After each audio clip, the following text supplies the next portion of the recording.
to you now, Stefan. Thank you so much. Awesome. Thank you, Fiona. And great to virtually meet everyone. I hope everyone is doing well. As Fiona just highlighted, today we are going to talk about ethical marketing, or the case of ethical marketing. Obviously, it wouldn't be a Salesforce presentation without our forward-looking statement. This is just high level to say that Salesforce is a publicly listed company, and as such, make sure that you make any buying decisions based on the products that are available today. Also, in true Salesforce fashion, we always like to start with a thank you. Thank you for joining today. Thank you for taking 30 minutes of your busy schedule to learn more, to continue to learn about, ethical marketing in that case.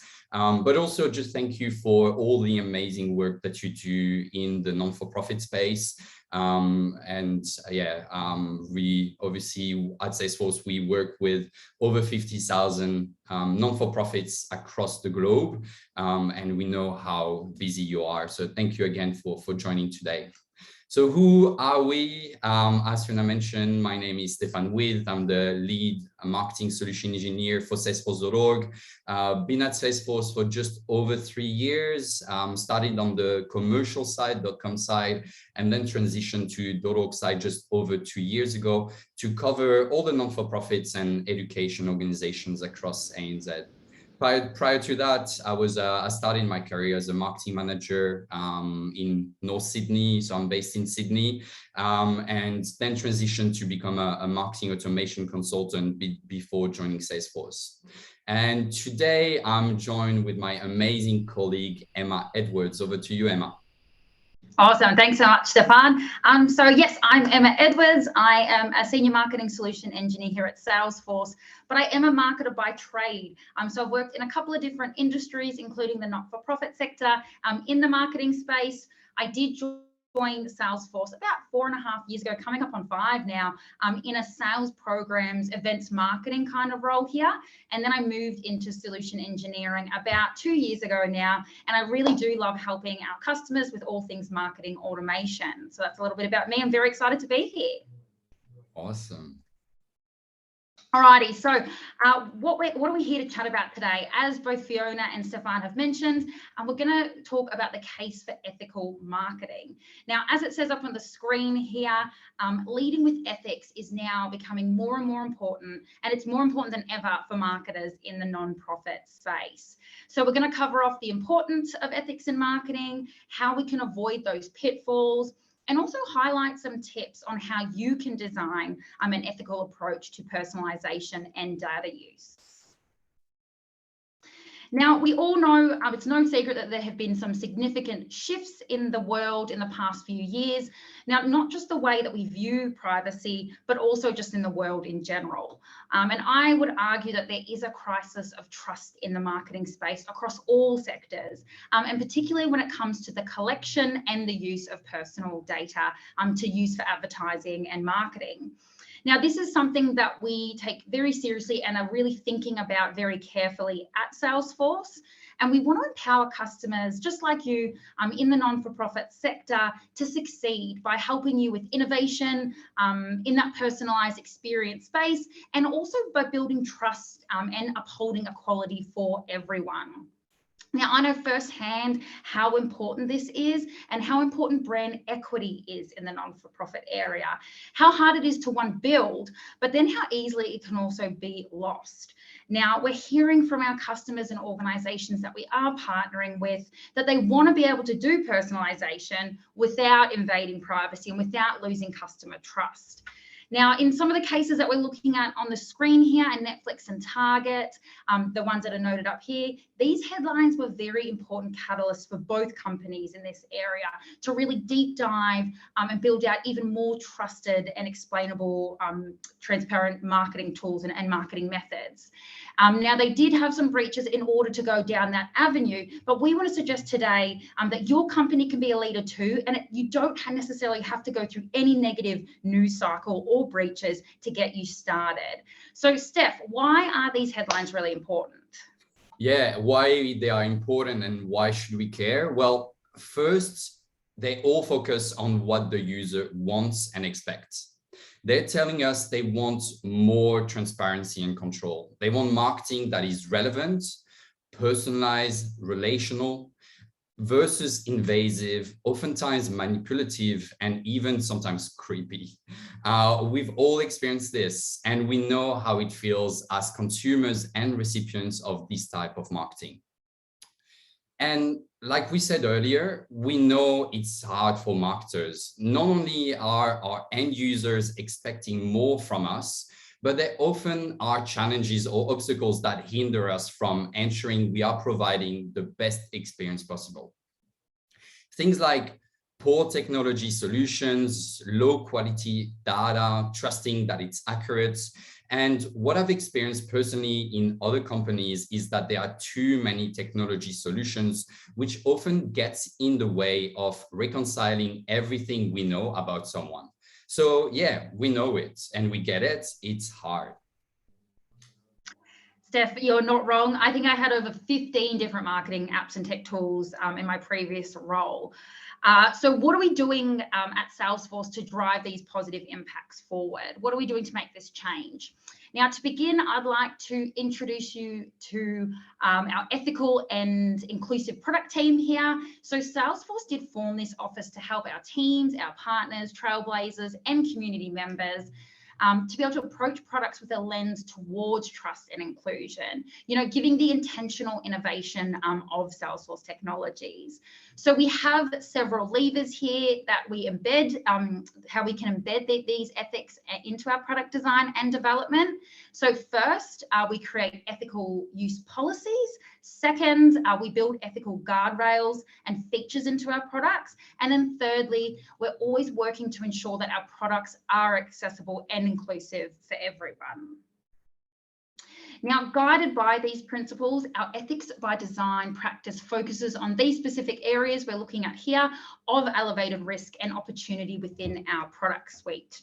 In particular, we deep dive into responsible AI, trusted marketing, or responsible personalization, which Stefan is going to discuss shortly, inclusive product language, emerging technology, and finally, human-centric dignified service and sales. So guided by these principles that our ethics by design practice focuses on, those elevated areas of risk, when it comes to responsible personalization, we're asking ourselves, how might we help you build these long-lasting trust by delivering those personalized experiences that makes our customers and constituents feel really understood and unique, but at the same time, respect their expectations for privacy, transparency, and ethics. So Steph, I'm sure everyone else is super excited like me to hear how we can do all this. How can we achieve this? Yeah, so in order to make this vision a reality, we started with listening. First rule, start with listen. We partnered with our research and insights team to conduct a user summit in 2020 that connected consumers and marketers to discuss the potential harms and benefits of marketing technologies. They came to a conclusion that there is value in personalization, but consumers want transparency and control in exchange for the data they're giving companies. By understanding both marketers and consumer perspectives on beneficial and appropriate personalization, we can outline the North Star for ethical, data-driven marketing practices. This led to the creation of our 4 trusted marketing principles. The first one, it's about using and collecting individual information appropriately. The second one is about being transparent about data use. The third one is about remembering consumers that they want control and clarity.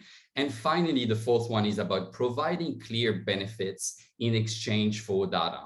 So let's dive into these in a bit more details.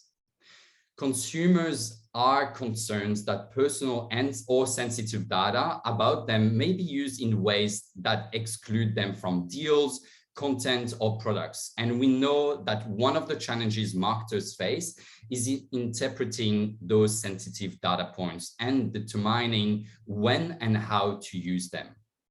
To support marketers, we are building moments of friction and reflection into our segmentation tool to prompt marketing users to reflect on the use of particular fields and whether it is appropriate to use that data for segmentation. We're also designing tools that make targeting based on interests rather than interests rather than demographics easier and better. We heard from consumers that they expect transparency in how data is collected and used, and from marketers that they want to be able to provide that transparency. But as much of the work of personalization is increasingly done by AI, this means there is a need to provide transparency into the AI that is creating those experiences. So at Salesforce, we are releasing what we call model cards, and think about it like a nutrition label for AI models. So for our models, so that customers actually, end users, have a better understanding of how the model was trained and how it works, so that they can have confidence into the model, as well as provide transparency to their own customers. We also asked what consumers' ideal data management system would look like.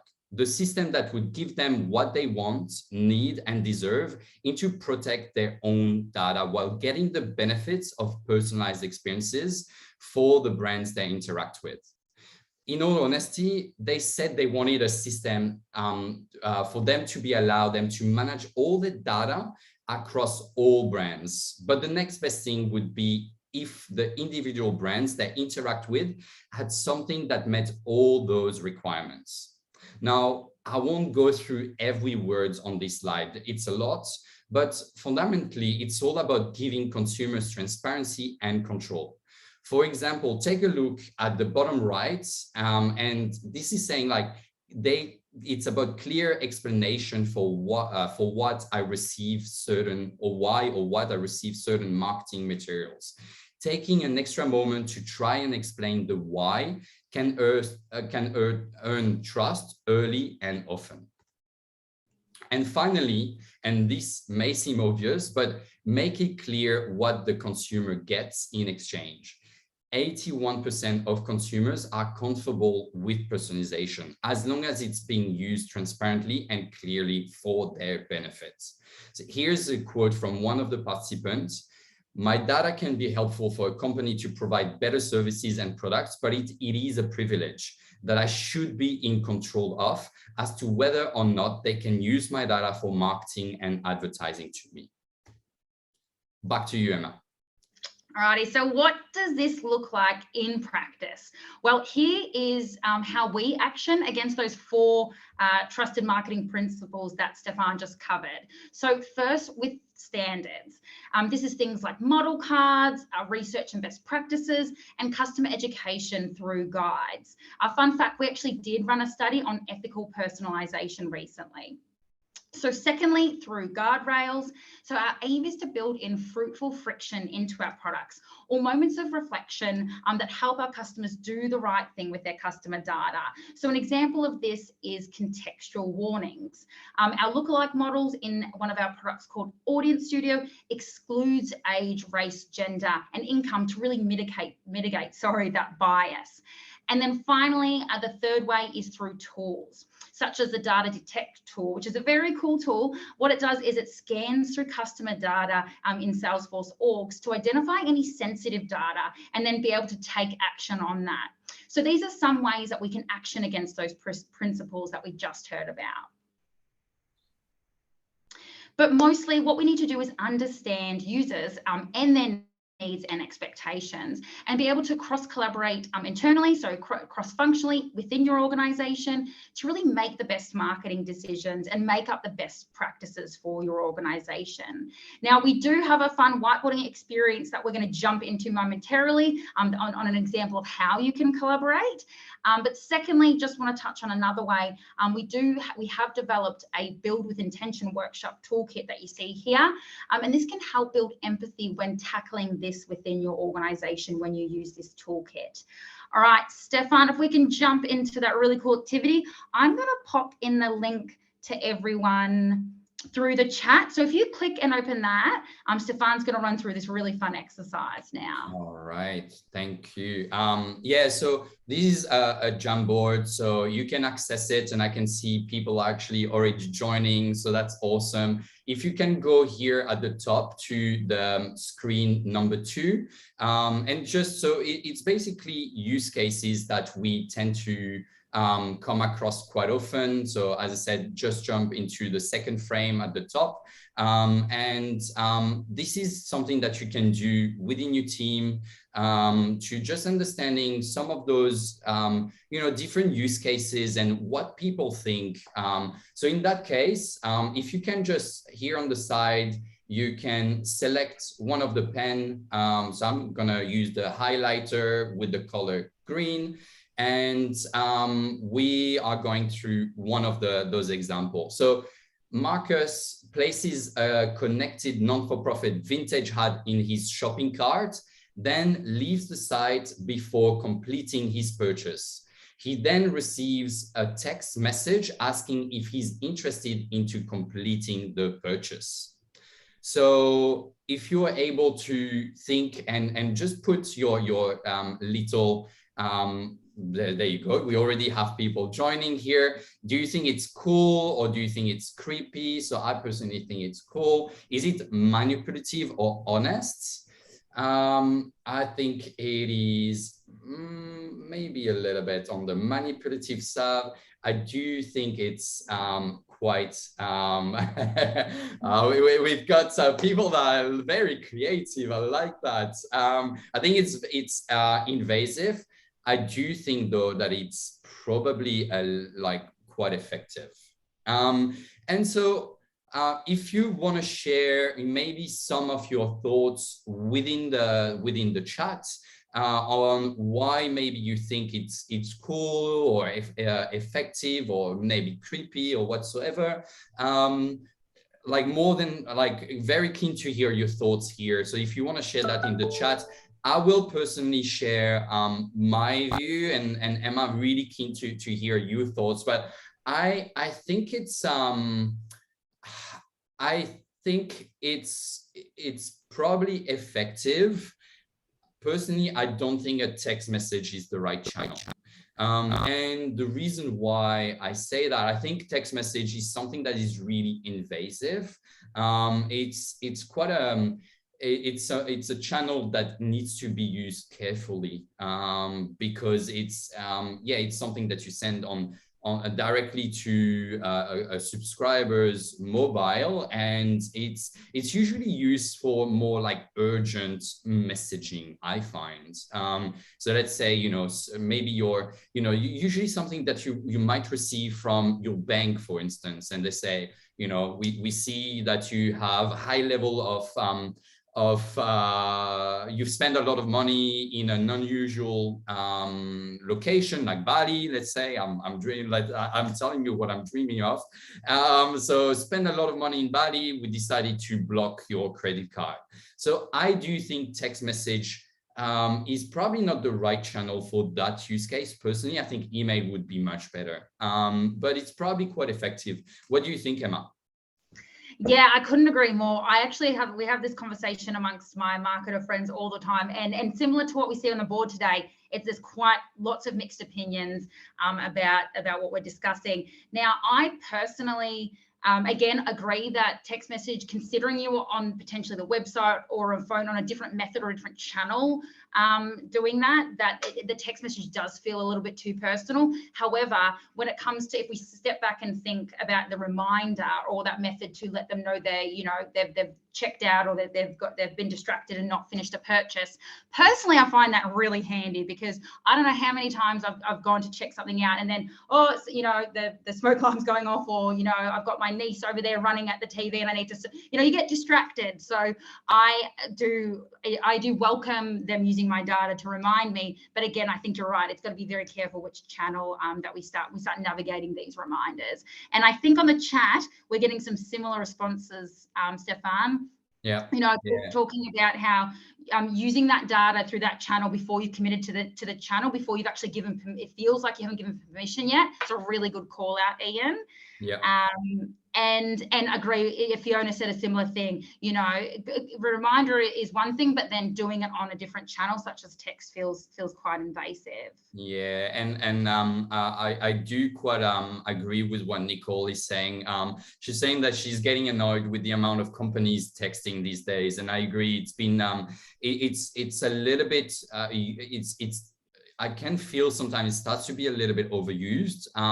And she's saying that at some point she would just delete without even reading, especially if it's coming from a number that she doesn't recognize. And that sounds like it kind of raised for me the question, is texting starting to be an email, a channel like emails, where, I mean, I'm sure we all, we all in that case where we receive, like, the amount of emails we're receiving in our personal email address can start to feel a little bit overwhelming. And there's a lot where we just like select the message and move straight to the bin. And so, yeah, I think and that's where like text can really be a great channel, but it has to be used with it's strategically. It really has to be used sporadically as well. So yeah, really some great inputs. Thank you all for sharing. So you can use that, and that's some of the resources that we have for you. You use that internally. I think it's always great to understand and look at some of those different use cases that we've put there. As I said, share that, like, do that internally within your marketing team, across your organization. It can be really useful to understand a little bit more about where should you draw the line, what is the things that I think you agree to do, and the ones that maybe you shouldn't be doing as an organization when it comes to creating a great experience to your constituents. Just conscious of time, we've got 5 more minutes, so let's go back to the presentation, and over to you, Emma. Amazing. So I've just shared some resources in the chat because we really want to invite you on this journey with us. So those links there is some really incredible thought leadership to get you thinking and to continue this conversation. Also some Trailhead links. So Trailhead is our free online learning platform and playground. So you can learn more about this and also send it around to your team to help facilitate those conversations internally as well. So definitely check those resources out. But I guess to reiterate or to summarize just those key takeaways that we spoke about today, those 4 items here. Number 1, to make sure that we're using sensitive data appropriately, like we just discussed then. I think that was a really good discussion. 2, to be transparent about the data that you are collecting and using, because then again, similar to what Nicole, I think it was Nicole was saying, how she just keeps receiving these text messages, as do I. So it just feels like that's overused and not as transparent. Do we give permission for them to use our phone number in that way? 3, giving consumers, so stakeholders, donors, constituents, control and transparency over how you're connecting with them. So how do they want to be connected with? And then lastly, and most critically, make it clear what the benefits are in exchange for the data. So, what do the consumers, what do we get out of it by giving you that permission? So by understanding both consumer and marketer expectations and experiences, we can start creating that standard for responsible marketing and personalization with data. So just want to give you a really big thank you. Thank you so much for tuning in today. Thank you for listening, and thanks for the participation. That was awesome with that activity earlier. Now, I know we've only got 3 minutes left, so we might run out of time for questions. So I will throw it back to Fiona to close the session. Brilliant. Thank you. Thanks, Stefan. And thank you, Emma. That was a fantastic session. And I know that we're coming up to 1 o'clock. We don't have any Q&As in the box. I think everyone's been very, they've been listening. I wonder, Stefan, if you could just quickly go back to the slide with your contact details on and the QR codes. And then people can just scan those and they can get in touch with you directly if they want to ask a bit more about how this translates into Salesforce use and any other questions that they have.